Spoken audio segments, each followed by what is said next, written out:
దేవునికి స్తోత్రం. ఈరోజు సర్వాధికారైన దేవదేవుడైన యేసుక్రీస్తు ప్రభువారి యొక్క కృపగల వాగ్దానం.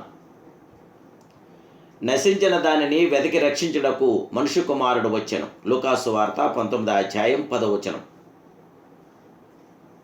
ప్రియా సర్వకృపానిదగు దేవదేవుని బిడ్డలారా, ప్రభువైన యేసుక్రీస్తు మహిమ కలిగిన ఘనమైన నామములో మీ అందరికీ నా హృదయపూర్వకమైన శుభాభివందనాలు. యేసుక్రీస్తు ప్రభువారికి మహిమ కలిగిన నామములో తెలియపరుస్తున్నాను. దేవాదేవుని బిడ్డలారా, మీరంతా బాగున్నారు కదూ?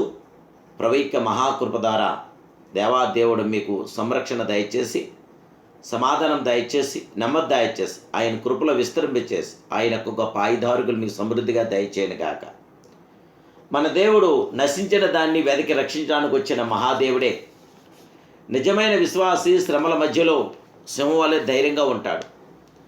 దేవుడు నిన్ను దీవించాలని అనుకున్నప్పుడు తప్పక పరీక్షిస్తాడు. అలాగే నువ్వు ఆ పరీక్షలో గెలవాలని ఆశిస్తున్నాడు ఆ మహిమాస్వరూపుడు. నీ విలువైన సమయాన్ని దేవుడికి ఇచ్చినప్పుడే నీ జీవితంలో విలువైన గొప్ప కార్యాలు ఆయన జరిగిస్తాడు.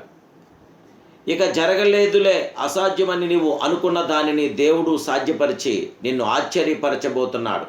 దేవునికి అసాధ్యమైనదంటూ ఏమీ లేదు, ఏమీ లేదు, ఏమీ లేదు. విశ్వాసంతో మన దేవుడైన యేసుక్రీస్తు ప్రభువారికి మనసిప్పి మనం ప్రార్థిద్దాం. ప్రార్థనకి ప్రతిఫలం మనం పొందాం. నశించిన దానికి వెదరి రక్షించడానికి వచ్చిన మహాదేవుడు ఆయనే. తమ పాపంలో నిమిత్తం పశ్చాత్తాపపడి వారు దేవుని రాజ్యంలోనికి సాధ్యపరుచున్నది దేవాది దేవుడే. ఆయనను సర్వ రక్షకునిగా అంగీకరించిన వారి హృదయాలను ఏలాలని దేవుని ఆశ. పాప క్షమాపణ పొందిన వారి జీవితాల్లో సమాధానం పొందగలరు. వారి జీవితంలో పరలోక మహిమను చూడగలరు.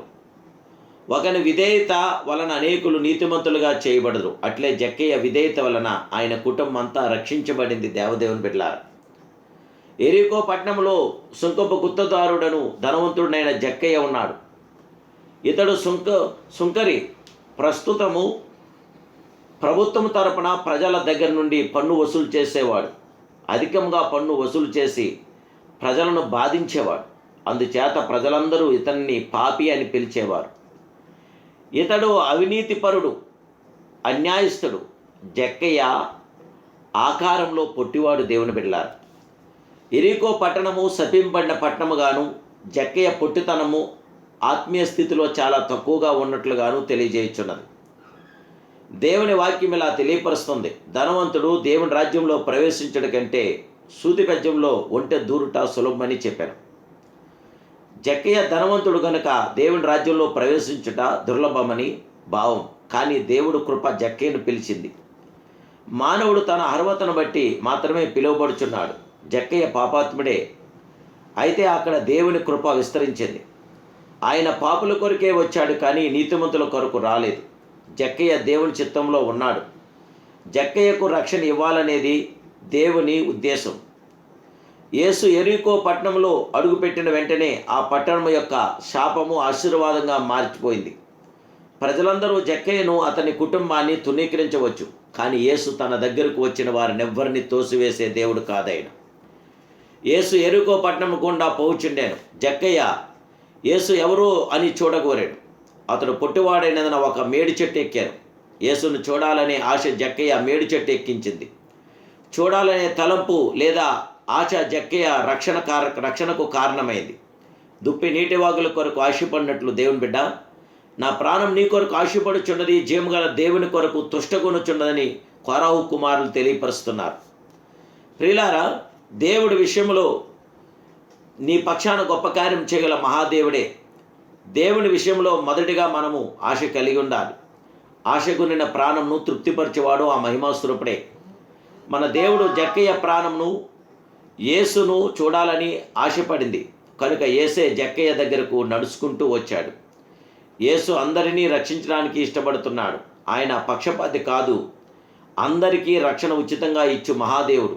దీన్ని బట్టి దేవుని ప్రేమ ఎటుదో గమనించండి. ప్రభు మనలను దర్శించినప్పుడు ఆయన మాటలోని శక్తి ద్వారా కొన్ని మార్పులు, అద్భుతాలు జరుగుతాయి. యేసు కనులెత్తి చూసి, జక్కయ్య త్వరగా దిగుము, నేడు నేను నీ ఇంటికి ఉండవలసిందని అతనితో చెప్పాను. ఈరోజు దేవదేవుని బిడ్డ, పరిశుద్ధాత్మ దేవుడు నేడు మీ ఇంట ఉండటానికి ఇష్టపడుతున్నాడు. ఇప్పుడే ఆయనకి మనసిప్పి హృదయాలతో ఆయన్ని ప్రార్థించగలరా? ఆ సర్వప్రియ జగత్రక్షుడు మీ కుటుంబాల్లో గొప్ప విజయవంతర కార్యం జరిగించిన గాక ప్రార్థన. మహాపరిషుదుడు, మహోన్నతుడు, సర్వోన్నతుడు, సర్వాధికారమైన ప్రియ ప్రభువా, నశించిన దాన్ని వెతికి రక్షించడానికి వచ్చిన మహాదేవుడా నీకు స్తోత్ర.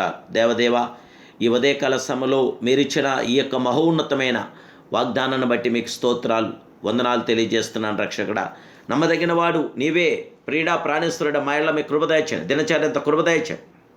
మీ రెక్కల నీళ్ళలో మమ్మల్ని పదిలపరచండి, మీ రక్షణానంతో మమ్మల్ని తృప్తిపరచండి. పరిశుద్ధాత్మ మీ కార్యాలు మా పట్ల జరిగించి మమ్మల్ని ఆశీర్వదించి దీవించి బలపరిచి జయ విజయం అనుగ్రహించమని యేసుక్రీస్తు ప్రవరిక సర్వశక్తి గల నామములో నీ ప్రేమ కలిగిన కృపకై వందనాలు తెలియజేస్తూ మమ్మల్ని ఆశీర్వదించమని అడుగుచున్నాను పరమ తండ్రి. Amen, amen, amen. May God bless you.